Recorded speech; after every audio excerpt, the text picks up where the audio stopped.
Hi everyone, Kristen here from the Dahlia Society. Welcome back if you're a subscriber and welcome here if you're new. I have a brand new pattern release from the lovely Pattern Emporium. And many of you will be here after seeing Kate's lookbook, of course. Launch night, Kate always does a bit of put together a video with all the fabrics she's used for the new pattern release, and I love watching that because it gives you plenty of ideas. I was very lucky enough to get this pattern to try out this week, and I must say that I do rank Pattern Emporium patterns as one of my #1 choice of go-to patterns. Just last week I had gone through all of my patterns, PDFs, I was filing them all away, and I think Pattern Emporium got pretty much the whole top shelf, the most amount of patterns and the most worn. The ones I've loved to sew, the best instructions, I can't vouch for them enough. And of course, they always have a great sale on for the release of their new patterns. So all the details will be linked here.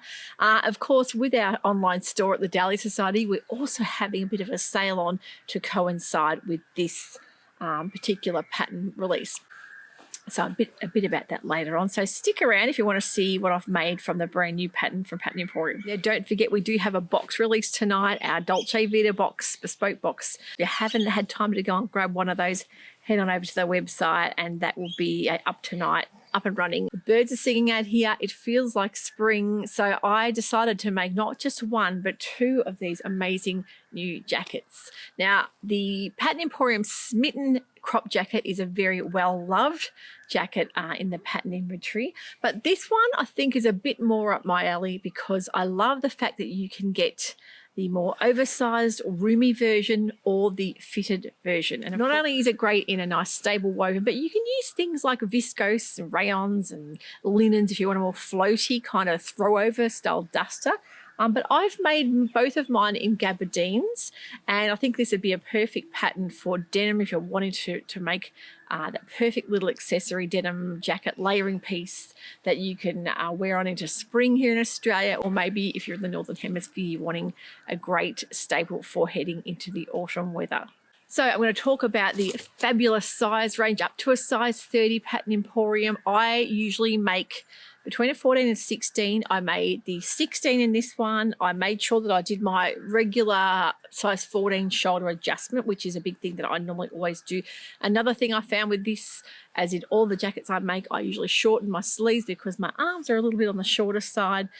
So with this exaggerated cuff, for me, I think I still prefer to roll it up. So you'll see the exaggerated cuff's quite nice and roomy. I've used a nice little brass button here, and it's a really deep cuff. But the great thing about that is that you can then turn it up and make it more a trans-seasonal piece, and you get that really nice finished edge there. And I usually push mine up a little bit as well. So the first version I've made here is in a beautiful Lisa Taylor gabardine. It has a tiny amount of stretch. That doesn't matter though. This jacket doesn't need to have stretch wovens at all. You can make it in a regular midweight woven or maybe something like me with a little tiny bit of stretch.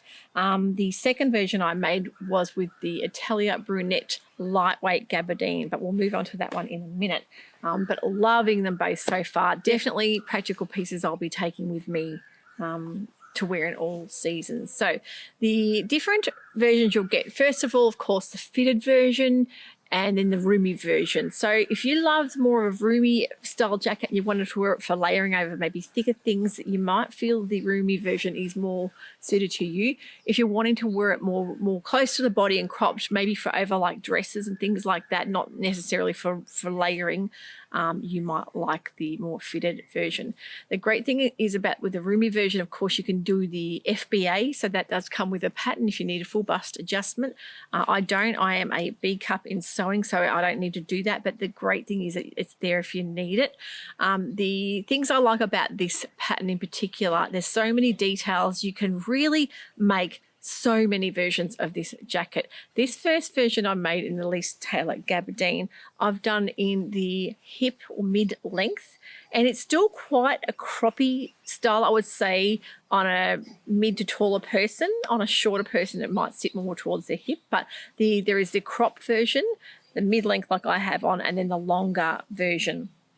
Now, with the longer version I made in the short sleeve one, I've done the side splits on that, but you can actually do the side splits on the mid version as well. Totally up to you, but with this one I haven't. I like the fact that you can do lots of top stitching and add different elements. You've got the longer style pockets or the more shorter style pockets. You can top stitch those as well. You've got the fact that you can do buttons and buttonholes. I've chosen two very different buttons. You'll see this one's more of a brass style button. On the other one, it's Pigeon Wishes coat button. And you wouldn't believe how much something like a button will change the whole overall look.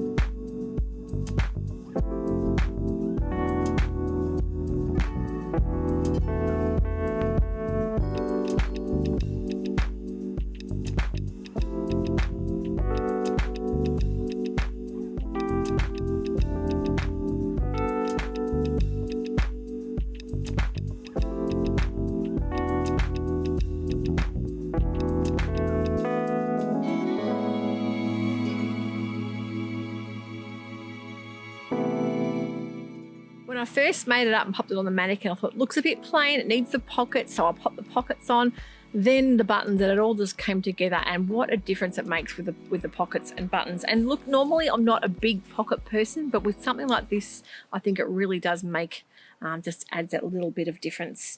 And makes it more of a jean style jacket, which I really, really love. So made the size 16 with the 14 shoulders, shortened the sleeves on the shortened length and line, which I always do my regular adjustment. I've done my buttonholes on my machine. I'm really, really happy. Not that I'll probably be wearing it buttoned up, but you do have that option. And next thing I love, which really pulled it all together for me, that was the options to do two different backs on this jacket. You can either do the top stitch back, which is just a regular style back with a nice amount of top stitching through the bottom to add a little bit of detail there. Or if you want to make it more roomier, which is what I did, I added that pleat at the back, which gives you that really nice amount of ease through the body. You can either do your pleat at the back the regular way or the inverted box pleat. It's totally up to you. She gives you the best instructions ever.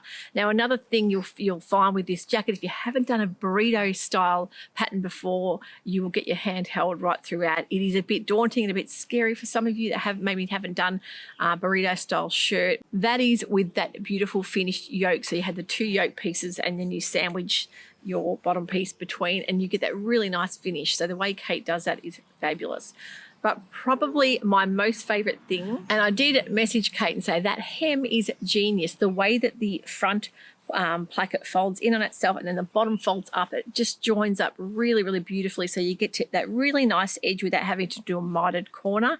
It's all done for you. It all comes together really lovely, and then you get that chance to top stitch right around. So fabulous instructions.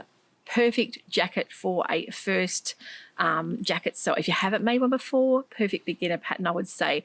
And then I think it all depends on the details you want to put in on there as to how advanced you want to make it. But I think you could even do things like press studs if you're wanting not to do buttonholes, because sometimes the thicker the fabric you use, it can get a little bit tricky with buttonholes, especially at the top near the collar. But really happy with how mine came up. I love the collar and the collar instructions. I had no trouble at all. I think just following Kate's instructions, you cannot go wrong. I used just under 2 meters for the long sleeve version and 1.5 meters for the short sleeve version. The next one I've done is in a beautiful Atelier brunette fabric. This is the light gabardine, which is just perfect, not only for things like pants and jackets, but it's great for jumpsuits and anything where you want that little bit more body, but you don't want a really heavy gabardine. So even though it says light, it's still got a nice body to it. Gee, it was lovely to sew with. This one doesn't have any of the stretch in it that this one does. But the Atelier brunette colours are spectacular. A really nice classic creamy ivory colour. See that beautiful inverted pleat there at the back, and it gives that nice amount of ease, which is fabulous because I do like a bit of ease throughout the body. I wanted to make the short sleeve so I can wear this throughout summer, and this is a version I made in the longer length, and it's not overly long, but it's just long enough, sort of just on the butt, so it's really nice to pop over the top of maybe a nice summery singlet dress. I love the side splits option you get, which is just fabulous. And you'll see with the shorter sleeve version, I made the shorter pockets. You can either do the longer or the shorter pockets. This little jacket, I wanted to make kind of a safari style, inspired by safari style jacket from the 70s. And I really love how it came up. So I wanted to make sure that the button I added on was very different to that jean style jacket button. This is a Pigeon Wishes. And I think this is the granite. I'm not sure. I'll link it in the description box. I'll link all the fabrics and buttons that I've used that are in the shop as well. This button is fabulous. You can pick up so many colors in this. And I'm just thinking for summer, a really nice tank style linen dress underneath this will be perfect. So I thought, yep, short sleeve for this for the cream for summer will be fabulous. So you'll see the nice top stitching along the back there, along the yoke. Very, very classic style jacket, boxy style jacket for either making in denim, most midweight wovens, and don't forget things like the more drapier style linens and viscoses will be perfect and really give it a different look as well. Don't forget, we do have an affiliate link in the description box, which does help support the channel whenever you purchase Pattern Emporium patterns through that. Thank you so much if you've done that in the past before. It really does help.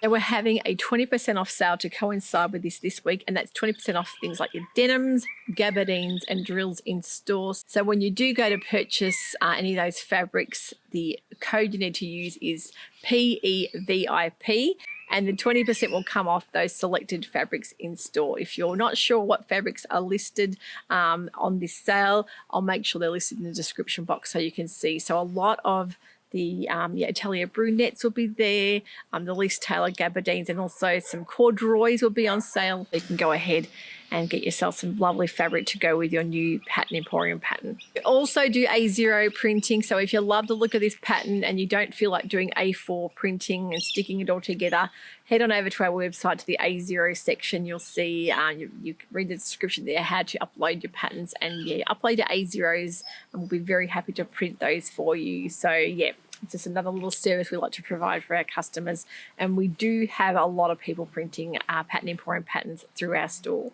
Thanks for watching today. It's so great to be doing more Pattern Emporium releases. The last few ones that she's had out, Kate, of course, we've been so busy we haven't had time. But with this one, I've had a little bit of extra time to whip up a couple of these to show you, because I really do like to make sure I test run their patterns first before I tell you how wonderful they are, and I've never been disappointed yet. If you've enjoyed today's episode, I would really appreciate a thumbs up, and that does help other sewers like you find the channel. Take care, happy sewing. We'll see you all very shortly. Bye for now.